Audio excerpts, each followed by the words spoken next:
ሊቀ ስልጣናትም ባሉበት ልናገር። ስላሴ አካል አላቸው የላቸው? ሲውላቸውም ተናገሩ። ጾታ አላቸው የላቸው? ተናገሩ። አይዟችሁ። ወይም የላቸውም ወይም አላቸው በሉ። የላቸውም? ያገር ያለ መብረቅ ማለ መምጣቱ በጣም ይገርማል። እናንተ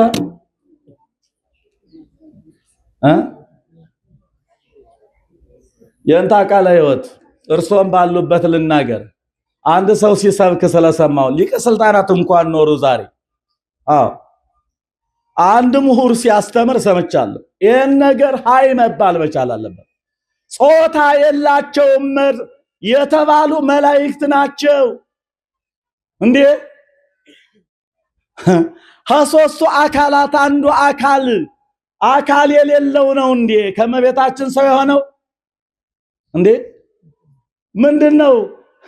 እዛ አትናቴዎስስ በምዕራፍ 8 ላይ በአንቀጽ 8 በነገራችን ላይ እነዚህ እነ መጽሐፈ መነኮሳት እና ሃይማኖተ አበው አንቀጽ እንጂ ምዕራፍ አይባሉ። ይሄ መታወቅ አለበት። ስለዚህ በዛ በስምንቱ ላይ ለእግዚአብሔር አካል አለው፣ አይን፣ ጆሮ፣ አፍንጫ ብሎ ወኩሎሙ መልክዓ ጽዱቃት የታወቁ የተለዩ መልክዓት አሉት አላለማት ነው ተወስ እንዴ? ነውር እኮ ነው። ለአብ ፍጹም አካል ፍጹም መልክ ፍጹም ገጽ አለው። ለወልድ ፍጹም አካል ፍጹም መልክ ፍጹም ገጽ አለው። ለመንፈስ ቅዱስ ፍጹም አካል ፍጹም መልክ አለው ስንል ከምን እስከምን ተተርጉሟል እኮ። ከራስ ጠጉር እስከ እግር ጥፍር አልተባለ? ነውር ነው። ወላዲተ አምላክን እንዲያው በዚህ አንገት እንሰጣለሁ። ነውር ነው ያልተባለ መምህራን ያላስቀመጡት ያላሉት ሲናገር ስለሰማሁት ነው። ከዚህ የምትጠየቅ ከሆነ ከዚህ በኋላ ልጠየቅ። የኛ አካል በስላሴ አካል ልክ ነው እንዴ? አናፍርበትም። ሃይማኖት እኮ ነው እንዴ? ሙሉ አካል ነው ያላቸው። ረቂቅ መለኮታዊ አካል ንግበር ሰብአ በአርአያነ ወበአምሳሊነ፣ በአርአያችን እንደ ምሳሌያችን ከራስ ጠጉር እስከ እግር ጥፍር። ለምን ነው ስላሴ ታዲያ መልክ ተደርጎ ተደረገላቸው? ከአብርሃም ቤት ሲገቡ መልክ አልቦ ነበር? አካል አልቦ ነበር እንዴ? እኛ ስዕል የስላሴን ስዕል ስንስል ከአብርሃም ቤት በሶስት ሰዎች አምሳል ኦሪት ዘፍጥረት ምዕራፍ 18 ላይ በሰዎች አምሳል የሳልናቸው ዝም ብለን ነው እንዴ? ነውር እኮ ነው እንዴ? ስለዚህ ወገኖች እንዲያው ስላጋጠመኝ ነው። እና አካል የሰው እንግዲህ የሰውን አካል ማፍረስ ላይ ነው ተነስቼ ነበር። ከዚህ ድረስ ተጉዥ ለአብ ፍጹም ገጽ ፍጹም መልክ አለው፣ ለወልድም ፍጹም ገጽ ፍጹም መልክ አለው፣ ለመንፈስ ቅዱስም ፍጹም ገጽ ፍጹም መልክ አለው እንላለን። አካል አለው የሚለው ነው። ስለዚህ ምን አይነት አካል ነው ያለው የሚለው ነው መጠየቅ የሚያስፈልገው። ለምሳሌ እኔ እጅ አለኝ፣ በእግዚአብሔር አርአያና አምሳል ተፈጥሬያለሁኝ። እርግጥ ነው በእግዚአብሔር አርአያና አምሳል የተፈጠርኩ ሰው ነኝ። አይን አለኝ፣ ጆሮ አለኝ፣ አፍ አለኝ፣ አካል አለኝ። አብ ወልድ መንፈስ ቅዱስ ፍጹም ገጽ ፍጹም መልክ ፍጹም አካል አላቸው ብለን ስንል እንደኛ የሚዳበስ የሚዳሰስ ነው ወይ? በፍጹም በፍጹም። በሚስጥረ ስላሴ ትምህርት፣ በስላሴ ነገር፣ በነገረ ስላሴ አብ ወልድ መንፈስ ቅዱስ የሚዳበስ የሚዳሰስ አካል የላቸውም። መልክ አለው? አዎ። ገጽ አለው? አዎ። ምን አይነት ፍጹም የሆነ አካል ፍጹም የሆነ ገጽ አለው። ፍጹም ግን የሚዳበስ የሚዳሰስ አካል የላቸውም። የሚዳበስ የሚዳሰስ። እኔ አንድ ጊዜ የኢትዮጵያ ኦርቶዶክስ ተዋሕዶ ቤተክርስቲያን ቴሌቪዥን ላይ ይህንን ትምህርት አስተምሬ ነበር። አንድ ሰው እንዴት እንደዚህ ይባላል ብሎኝ አልተግባባንም ነበረ። በኋላ አንድ ቀን ነው ድንገት ተገናኝተን የተማረ ሰው ስለሆነ ስንነጋገር እንደዚህ መስሎኝ ነው አለኝ። አይ በዚህ መልክ ነው እኮ አልኩት። ተነጋገርን። ከዛ ውስጥ ብዙ ሰው ዛሬ በሚሰጡ ነገሮች ውስጥ አጠቃላይ ምንድነው የእግዚአብሔር ባህሪን ራሱ መመርመር ያስፈልጋል። ቆይ እስቲ ነፋስ ቦታ ይዛል አይዝም? ይዛል አይዝም? ነፋስ ይይዛል። በሃይማኖትም ብትሉት በሳይንስም ብትሉት ዘያውጾሙ ለነፋሳት መዛግብቲሆሙ ማለት ከባንካቸው ያወጣቸዋል። ከመዝገባቸው ማለት ከባንካቸው ያወጣቸዋል ማለት ቦታ ይዘው ነው የሚያወጣቸው። ሙፃ ነፋሳት ስንል ነፋስ የሚወጣበት አለው ከየት ወዴት እንደሚሄድ ስለ መዋረ ከዋክብት ፈለካት መቃት። አቤት የቤተ ክርስቲያናችን ትምህርት ረቂቅ ነው፣ በጣም ረቂቅ ነው። በደንብ ደግሞ ከመረመር ነው እንዴት የሚጠቅም አጥንት የሚያለመልም ነው። አሁንም ልዑል እግዚአብሔር በቃሉ አጥንታችሁን ያለምልምላችሁ፣ ህይወታችሁ ይባረክ። ስለዚህ ነፋስ ቦታ ይዛል። ነፋስ አካል አለው ቦታ ስለሚይዝ ብንል ነፋስ እንኳን ረቂቅ ነው። ማን ነው ነፋስን የሚጨብጠው? መጨበጥ ይቻላል? ነፋስን አይቻልም። መዳሰስ ይቻላል? ነፋስን አይቻልም። ነፋስ ረቂቅ ነው። ከነፋስ ርቀት የነፍስ ርቀት ይበልጣል። ነፍስ ረቂቅ ናት። ከነፍስ ርቀት የመላእክት ርቀት ይበልጣል። ረቂቃን ናቸው። ከመላእክት ርቀት የሥላሴ ርቀት አይወዳደርም። አያችሁ? ስለዚህ የሚዳሰስ አካል አለ አይባልም። ይሄንን በንጽጽር ኮምፓሪዝን በምንለው ሲቀመጥ እንዲህ ነው። ነፋስ ረቂቅ ነው። የነፋስ ርቀት በነፍስ ዘንድ እንደ ተራራ ነው። ነፍስ ረቂቅ ናት። የነፍስ ርቀት በመላእክት ዘንድ እንደ ተራራ ነው። መላእክት ረቂቃን ናቸው። በሥላሴ ዘንድ ግን በቃ ትልቁ ተራራ እንደዛ ነው። በፍጹም። ስለዚህ አብ ወልደ መንፈስ ቅዱስ በአርያና በአምሳል ብዙ ጊዜ ሰው የሚሳሳትበት ጥቅስ አለ። ዘፍጥረት ምዕራፍ 1 ቁጥር 26 ላይ የጾታውን እነግራችኋለሁ በኋላ ላይ በአካል ዘፍጥረት 1:26 ላይ ወይቤ እግዚአብሔር አለ። ምን አለ እግዚአብሔር? ንግበር ሰብአ በአርአያነ ወበአምሳሊነ አለ። በአርያችን እንደ ምሳሌያችን እንፍጠር አለ። አዎ እግዚአብሔር ዓይን አለው ወይ? አዎ። ጆሮ አለው ወይ? አዎ። እጅ አለው ወይ? አዎ። እግር አለው ወይ? አዎ። ይዳበሳል? በፍጹም። እሱ ነው ትምህርቱ። ይሄንን ነው መጠንቀቅ የሚያስፈልገው፣ ማወቅ የሚያስፈልገው ይሄን ነው። የሚዳሰስ ነው ወይ? አይደለም። ውሱን ነው ወይ? አይደለም። በፍጹም። ቅድም ያልነው ነፋስ ውሱን ነው። በሥላሴ ዘንድ ሲታይ ውሱን ነው። ስለዚህ በአርያውና በአምሳሉ ፈጠረን ማለት ብዙ ትርጉም የሚሰጠው ትንታኔ የሚሰጠው ረቂቅ የሆነ የእግዚአብሔር ቃል ነው። ስለዚህ በአርያውና በአምሳሉ ፈጥሮናል ማለት ዋናው ራሱ አንድ ሥላሴን የምንመስልበት የነፍስ ጉዳይ ነው። ነፍስ 3 ባህሪያት አሏት። ነባቢት ናት፣ ለባዊት ናት፣ ሕያዊት ናት።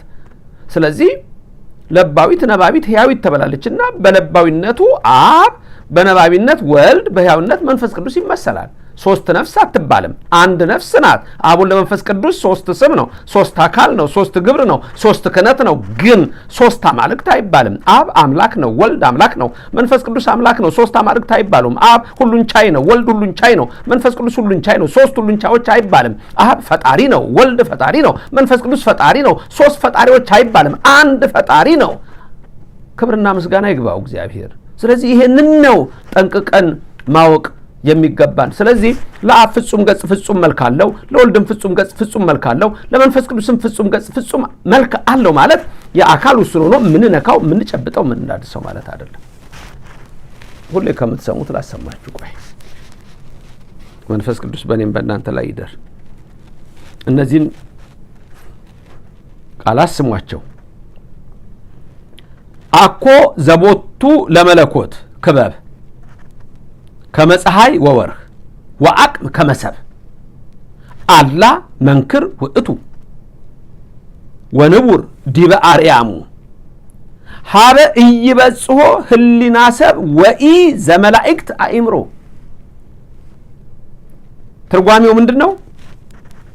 አኮ ዘቦቱ ለመለኮት ክበብ ከመፀሐይ ወወር ማለት ለመለኮት እንደ ፀሐይና እንደ ጨረቃ ክበብ፣ ወአቅም ከመሰብ እንደ ሰውም ያለ መጠን ያለው አኮ አይደለም።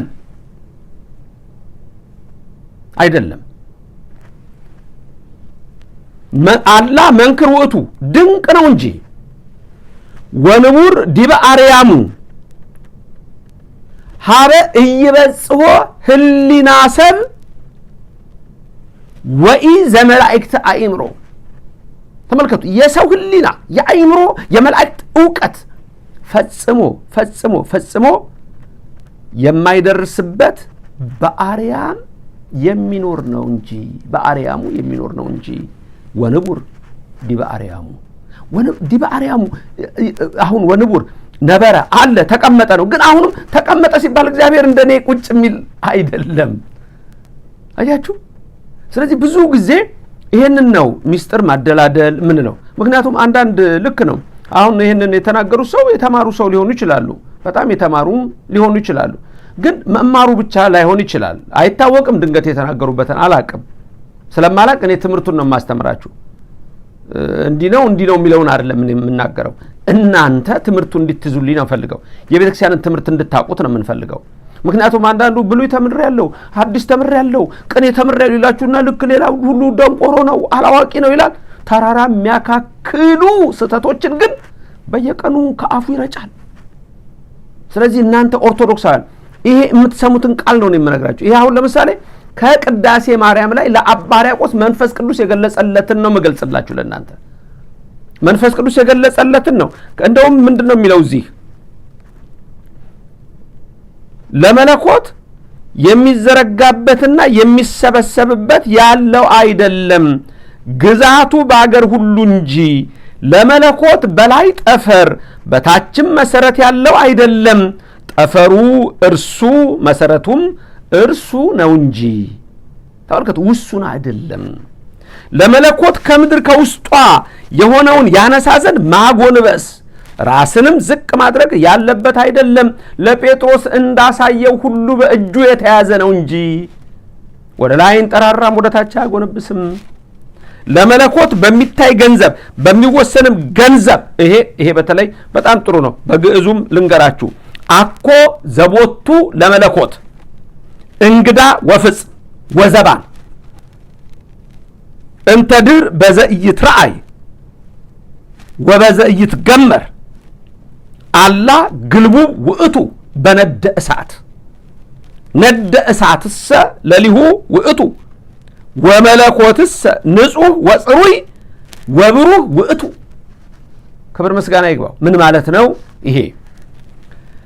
አኮ ዘቦቱ ለመለኮት እንግዳ ወፍጽ ማለት ለመለኮት በሚታይ ገንዘብ ማለት እንዲህ በሚታይ በሚዳበስ በሚዳሰስ ማለት ነው። አያችሁ፣ ወደ ጾታው ስንመጣ በደንብ ይገባችኋል ማለት ነው አሁን ማስተምረው ትምህርት። ስለዚህ ለመለኮት በሚታይ ገንዘብ በሚወሰንም በሚታይ በሚወሰን በሚዳሰስ በሚዳበስ ደረትና ፊት የኋላም ጀርባ ያለው አይደለም። ነደ እሳት ግን እርሱ ነው። መለኮትስ ንጹሕና ጽሩይ ብሩህም ነው።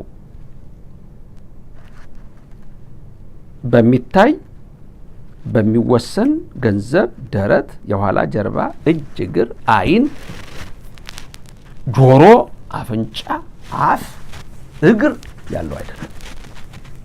ድንገት ኦሪት ዘፍጥረት ምዕራፍ 3 ቁጥር 20 አካባቢ ስታነቡ መሸትሸት ባለ ጊዜ እግዚአብሔር የእግሩ ድምጽ በገነት ውስጥ ተሰማ፣ አዳምም ድምጹን ሰማ፣ ሔዋንም እንዲሁ ተሸሸጉና ቅጠል ሸፈኑ የሚለውን ስታዩ የእግሩ ድምጽ ማለት የኮቴ ድምጽ ሲሰሙ አይነት ነገር እንደኛ እየረገጠ የሚመጣ አይደለም፣ ለኛ ነው።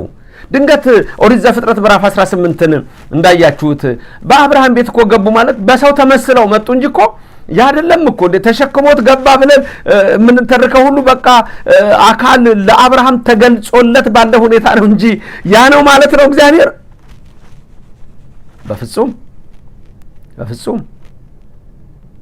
ስለዚህ የገባችሁ ነው ካህናት፣ ዲያቆናት፣ ምእመናን ሁላችሁ መንፈስ ቅዱስ አሁንም በእኔና በእናንተ አድሮ ይኖርልን። ስለዚህ የሚናገረውን ስሙ። ስለዚህ አብ ወወልድ ወመንፈስ ቅዱስ አካል አላቸው ወይ? አዎ። ፍጹም ገጽ ፍጹም አካል ለአብ፣ ፍጹም ገጽ ፍጹም መልክ ለወልድ፣ ፍጹም ገጽ ፍጹም መልክ ለመንፈስ ቅዱስ አለው።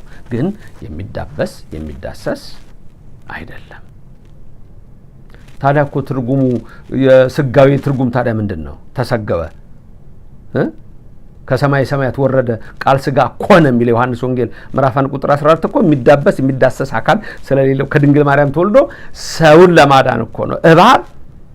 እባብን ወይም ዲያብሎስ በከይሲ ባሪው የምድር ተሰውሮ አዳምና ሔዋን እንደጣላቸው ክርስቶስ በስጋ መጥቶ የዲያብሎስን ወጥመድ ሰበረው፣ የዕዳ ደብዳቤያችንን ሰረዘው፣ ወሰጠጠ መጽሐፈ ዕዳሆሙ ለአዳም ወለሔዋን ይላል።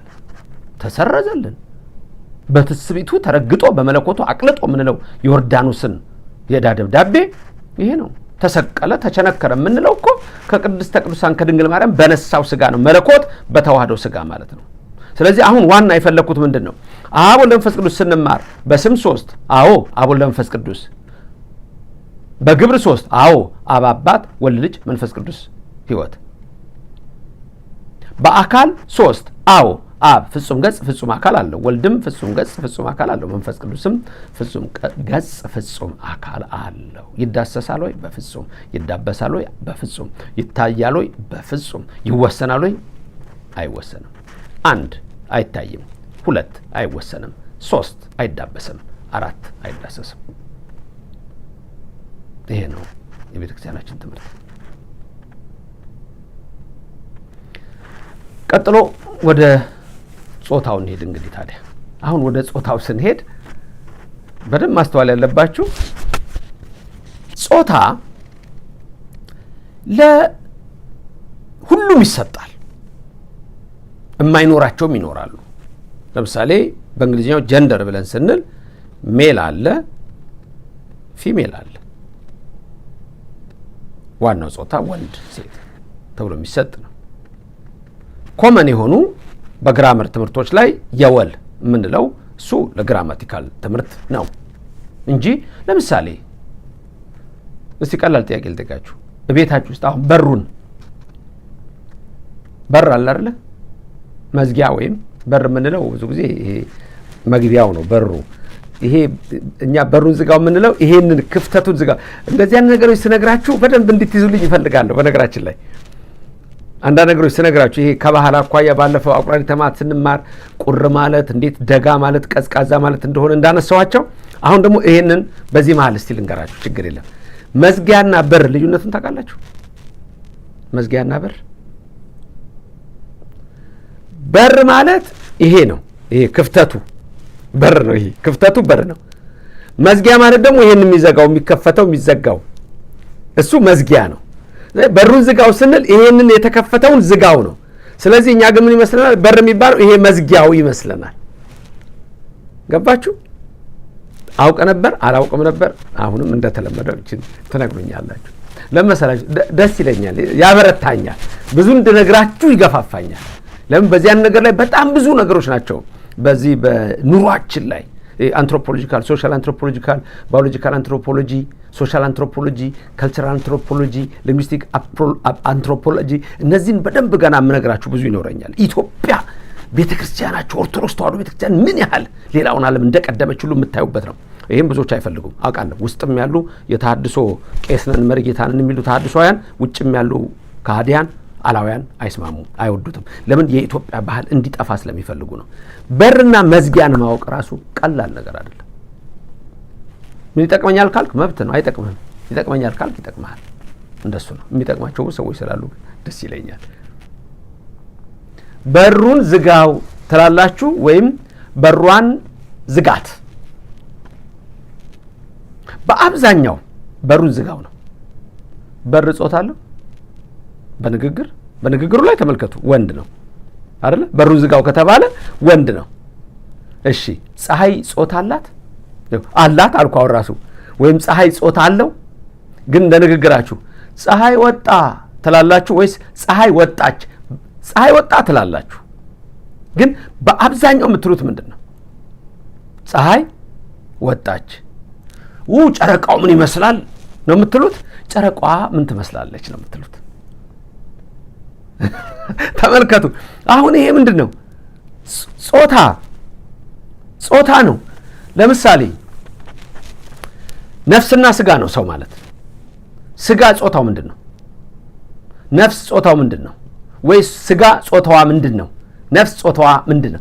ለማለበም አውቄ ነው እንዲማወራችሁ። ለማለበም ማለት ልባም እንድትሆኑ ጠቢብ እንድትሆኑ። ለምሳሌ ስጋ ጾታዋ ምንድን ነው? ወይም ስጋ ጾታው ምንድን ነው? ነፍስ ጾታው ምንድን ነው? ወይም ነፍስ ጾታዋ ምንድን ነው? ምንድን ነው ነፍስ? ቆይ ላስረዳችሁ። ቅልል አድርጌ ነው የምነግራችሁ። እግዚአብሔር ይመስገን፣ ጸሎታችሁ ይርዳኝ። ለዚህ ቅልል አድርጎ ማስተማር ነው የምፈልገው። አንዳንዴ ደግሞ ከበድ የማደርግበት ጊዜ አውቄ ነው። ሁል ጊዜ እንደዚህ ወተት እንዲግቱ አያስፈልግም። እንዲግቱሽ ጠንከር ያለ ነገር እንኳ አውቃለሁ አይደለም ለእናንተ ሌሎችም እንደሚጠጥርባቸው አውቃለሁ። ለዛ ነው ምንድን ነው ኬታ መጣው ምናምን ሰዎች አሉ፣ ሲደርሱበት ያውቁታል። እሺ ቆይ እንጂ እንዴ እግርሽን ሲያምሽ አንቺ ቆይ ንገሪኝ፣ እግርሽን ሲያምሽ እግሬን አመመኝ ነው የምትይው? እችን እግሬን አመመችኝ ነው የምትይው? እሺ ጆሮዬን አንተ አሁን ጆሮህን አይመማችሁ፣ ክፉን ያርቅላችሁ፣ መብራን ሸፈነት አድርጋችሁ ከክፉ። ጆሮዬን አመመችኝ ነው ጆሮዬን አመመኝ ነው የምትሉት? አፍንጫውን መታው ይላሉ አንዳንድ ሰዎች ሲያወራሉ። አፍንጫውን ነው የሚሉት። አፍንጫዋን መታው ከተባለ ለሴት ሊሆን ይችላል። ግን አፍንጫ አሁን አንድ ሴት ራሱ አፍንጫዬን አመመኝ ስትል አመመችኝ አትልም። ውይ ይሄ እጄ ዛሬ አስቸግሮኛል ነው እንጂ እቺ እጄ አስቸግራኛለች። አሁን ይሄ ማውራችሁ በቋንቋ ረገድ የምንለው ነው። ጾታ አለው ሁሉ ነገር። እችን መስቀሏን አሳልመኝ አይደለም የምትሉኝ፣ መስቀሉን አሳልመኝ ነው የምትሉት። ጾታ የወንድ። ስለዚህ አብ ወልድ መንፈስ ቅዱስ ጾታ አላቸው ወይ? አላቸው። ጾታ አላቸው ማለት ግን አሁን ባስረዳዋችሁ መሰረት ነው። መንፈስ ናቸው፣ ረቂቅ ናቸው። አብ አይዳበስም፣ አይዳሰስም፣ አይወሰንም፣ አይታይም። ወልድም እንዲሁ መንፈስ ቅዱስም እንዲሁ። ስለዚህ ጾታ አላቸው ሲባል ማወቅ ያለባችሁ ነገር ለምሳሌ እንድትረዱት ላደርግላችሁ የምችለው ነገር ለምሳሌ እዚህ ጋር ያለ ጸሎት ልንገራችሁ። ለከ ናይርግ ስብሐተ ወእበየ ወክብረ ምስለ አቡከ ሄር። አቡከ ሲል አባትህ ማለት ነው። ጾታው ምን ሆነ? አቡከ አባት። አቡከ ብለን ደግሞ ወልድከ ልንለው እንችላለን። አብን ወልድከ ስንለው ወለትከ አላልነውም፣ ወልድከ ነው ያልነው። ስለዚህ ወልድከ ማለት የወንድ ጾታ ነው። አቡከ ነው ያልነው እንጂ እምከ አላልንም። ወደ ላይ ስናይ ድንግል ማርያምን እምከ ልንል እንችላለን በስጋዊው ለወልድ። ተመልከቱ። ስለዚህ አሁን ምስለ አቡከ ኄር ሰማያዊ ወመንፈስ ቅዱስ ማህያዊ ለዓለም ዓለም አሜን። ወመንፈስ ቅዱስ ማህያዊ። ተመልከቱ። አቡከ ወልድከ ወመንፈስ ቅዱስ ማህያዊ። ማህያዊት አይደለም፣ ማህያዊ ነው። እዚህ ጋር ነገር ልንገራችሁ። መንፈስ በዕብራይስጡ በነገራችን ላይ ፌሚኒን የሴት ጾታም የሚኖረው አለ። ከኛ ጋር የአይሁድ እምነት በጣም ብዙ አብሮ ስለነበረ መንፈስ ቅዱስን አንዳንድ ቦታ ላይ እንደ እናት የምናይበት ክፍል አለ። ለምሳሌ ሰው ማዕድ ሲሰጥ ትምጻ በረከተ አብ ወልድ መንፈስ ቅዱስ ብሎ ሲሰጥ አንዳንድ ሰዎች ሰምታችኋል። ትምጻ መንፈስ ቅዱስ የሚሉ አሉ። ይምጻ ወይም ይምጻ ባጭሩ እንደዚሁ ይምጻ መንፈስ ቅዱስ እንጂ ትምጻ መንፈስ ቅዱስ የሚሉ ሰዎች ሊኖሩ ይችላሉ። ከአይሁድ እምነት ጋር ባለን ያነጋገር ስልት ያይኑረን እንጂ ወመንፈስ ቅዱስ ማህያዊት አይደለም። ስለዚህ ጾታ አላቸው ወይ? አዎ አላቸው። ቅዳሴ ለምሳሌ ሲጀመር ባለፈው ብያቸዋለሁ። ካህኑ ልክ ሊጀምር ሲል ሚ መጠን ግርምት ዛቲ ዕለት ወእጽብት ዛቲ ሰዓት እንተባቲ ይወርድ መንፈስ ቅዱስ እመልዕልተ ሰማያት ወይጼልሎ ለዝንቱ መስዋዕት ወይ ቀድሶ። አሁን እዚህ ጋር እንተባቲ ይወርድ መንፈስ ቅዱስ ነው ያለው። ተወርድ አላለም። ይወርድ ማለት ይወርዳል ነው። ተወርድ ማለት ትወርዳለች ነው። ስለዚህ መንፈስ ቅዱስ ይወርዳል ብሎ ነው የሚናገረው። ከዚህ የተነሳ እንግዲህ አብ ወልድ መንፈስ ቅዱስ አላቸው ወይ አካል ለሚለው አዎ አላቸው፣ አካል አላቸው። ያ አካል ግን እንዳልኳችሁ የሚዳበስ የሚዳሰስ አካል ነው ወይ ካላችሁኝ የሚዳበስና የሚዳሰስ አካል ግን አይደለም። መልካም ሌሎችንም ጥቅሶች ላሳያችሁ። አሁን ልክ የመንፈስ ቅዱስን እንደተመለከትነው የአብን የወልድን የመንፈስ ቅዱስን ነገር እንደምናይ ቅዳሴ ላይ ልውሰዳችሁና ቅዳሴ ስታስቀድሱ አሁን ልክ እንደዚህ ይጀምራል እንዳልኳችሁ። ካህኑ እጁን ዘርግቶ የሚለው ቃል አለ። ከዛ በፊት ቡራኬ አለ የምትሰሙት። ቡሩክ እግዚአብሔር አባዜ ኩሉ ዓለም አምላክነ ወቡሩክ ወልድ ዋሕድ እግዚእነ ኢየሱስ ክርስቶስ መድኃኒነ ወቡሩክ መንፈስ ቅዱስ ጰራቅሊጦስ መጽንዒ ወመንጽሔ ለኩልነ ወይም ኩልነ ይላል። አሁን ቡሩክ ነው ለሶስቱም የተጠቀመው። ለአብም ቡሩክ ነው፣ ለወልድም ቡሩክ ነው፣ ለመንፈስ ቅዱስም ቡሩክ ነው። ቡሩክ እግዚአብሔር አባዜ ኩሉ ዓለም አምላክነ ወቡሩክ ወልድ ዋሕድ እግዚእነ ኢየሱስ ክርስቶስ መድኃኒነ ወቡሩክ መንፈስ ቅዱስ ጰራቅሊጦስ መጽንዒ ወመንጽሔ ለኩልነ። ቡሩክ ቡሩክ ቡሩክ ነው እንጂ ቡሩክ አልተጠቀመም። ስለዚህ ጾታ ምንድን ነው ማለት ነው? በወንድ ጾታ ነው የሚነገረው። አቡነ ዘበሰማያት ብለን የምንጸልየው እምነ ዘበሰማያት ብለን አንጸልይም። አባታችን ሆይ በሰማይ የምትኖር ነው። ስለዚህ ጾታው ይሄን ይመለከታል። ቅዳሴ ላይ ሁሉ የምታውቁትን ነገር የምነግራችሁ በቀላሉ እንዲገባችሁ ስለምፈልግ ነው። አሃዱ አብ ቅዱስ፣ አሃዱ ወልድ ቅዱስ፣ አሃዱ ውእቱ መንፈስ ቅዱስ ነው አይደለም? ቄሱ የሚያዘመው ምን ማለት ነው? አንዱ አብ ቅዱስ ነው፣ አንድ ወልድ ቅዱስ ነው፣ አንዱ መንፈስ ቅዱስ ቅዱስ ነው። አብ አንድ ነው፣ ወልድ አንድ ነው፣ መንፈስ ቅዱስ አንድ ነው። አብ ወልድ መንፈስ ቅዱስ ስንት ሆነ? ሶስት። በምን? በስም። በምን? በአካል። በምን? በግብር። ስለዚህ ግን ሶስት አማልክት ተብለው አይጠሩም። አሃዱ አብ ቅዱስ፣ ቅድስት አይደለም፣ ቅድስት አይደለም። ቅድም ቡሩክት አይደለም እንዳልኳችሁ። ስለዚህ አንዱ አብ ቅዱስ ነው፣ አንዱ ወልድ ቅዱስ ነው፣ አንዱ መንፈስ ቅዱስ ቅዱስ ነው። ከዛ እናንተ ደግሞ ምንድን ነው የምትሉት? በአማን አብ ቅዱስ፣ በአማን ወልድ ቅዱስ፣ በአማን ውእቱ መንፈስ ቅዱስ። እናንተ ምን ትላላችሁ? በእውነት አንዱ አብ ቅዱስ ነው፣ በእውነት አንዱ ወልድም ቅዱስ ነው፣ በእውነት አንዱ መንፈስ ቅዱስ ቅዱስ ነው፣ በእውነት አንዱ አብ ቅዱስ ነው፣ በእውነት አንዱ ወልድ ቅዱስ ነው፣ በእውነት አንዱ መንፈስ ቅዱስ ቅዱስ ነው። አያችሁ? ስለዚህ ቅዱስ ቅዱስ ቅዱስ የሚለው ቃል ራሱ አሃዱ አሃዱ አሃዱ የሚለው ቃል ራሱ ጾታውን ያሳያችሁ። ለምን አሃዱ አሃዱ አሃዱ አይልም ነበር? ምን ይላል በግዕዙ ስንሄድ? መቼ ነው ግን ግዕዝን የምንማር? አላቅላችሁም። ይሄን እናንተ ንገሩኝ። አሃዱ አሃዱ አሃዱ የሚለውን ምን ነበር ማለት የነበረበት መሰላችሁ? አሃቲ አሃቲ አሃቲ።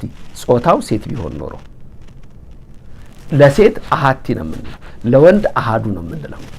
አያችሁ? ስለዚህ በዚህ መንገድ ስታዩት አብ ወልድ መንፈስ ቅዱስ ጾታ አላቸው። ጾታ አላቸው ሲባል ግን ቅድም በነገርኳችሁ ይሄ መስቀል ነው አልኳችሁ። መስቀል ናት አላልኩም። መስቀል ነው ስል ጾታ አለው ግን እና የሰማሁት ትምህርት አስደንግጦኛል በእውነቱ። ስለዚህ በዚህ መልክ እንድታዩት ያስፈልጋል። አባቶቻችን 318ቱ ሊቃውንት በኒቂያ ጉባኤ እንደገና ደግሞ በኤፌሶን በቁስጥንጥንያ የተሰራው የጸሎት ሃይማኖት ተብሎ የሃይማኖት ጸሎት ማለት የሃይማኖት እምነት ትምህርት ጠቅሎ ሁሉን ነገር በያዘው ላይ የምትመለከቱት ያን ወነአምን በአብ ነው፣ ወነአምን በወልድ ነው፣ ወነአምን በመንፈስ ቅዱስ ነው። ሌላ ምንለው ነገር የለንም። እግዚእ ማህያዊ ዘሰረጸ እምአብ እያልን ነው የምንለው። ስለዚህ አብን ወልድን መንፈስ ቅዱስን የምናነሳበት ትምህርት ነው የሚሆነው። ሌላው የተማራችሁ ሰዎች በተለይ በብሉይ በሐዲስ የተማራችሁ ሰዎች ተምሮ ብቻ ያንን ነገር ይዞ መውጣት አይደለም። በተለይ ደግሞ ቅኔ የተማሩ ሰዎች መጽሐፍ መማር ደግሞ በጣም አስፈላጊ ነገር ነው። ያ ካልሆነ ቅኔው ጥሩ ትርጓሜን ለመረዳት የግዕዙ ጸባይ እጅግ ጠቃሚ ነው፣ በር ነው።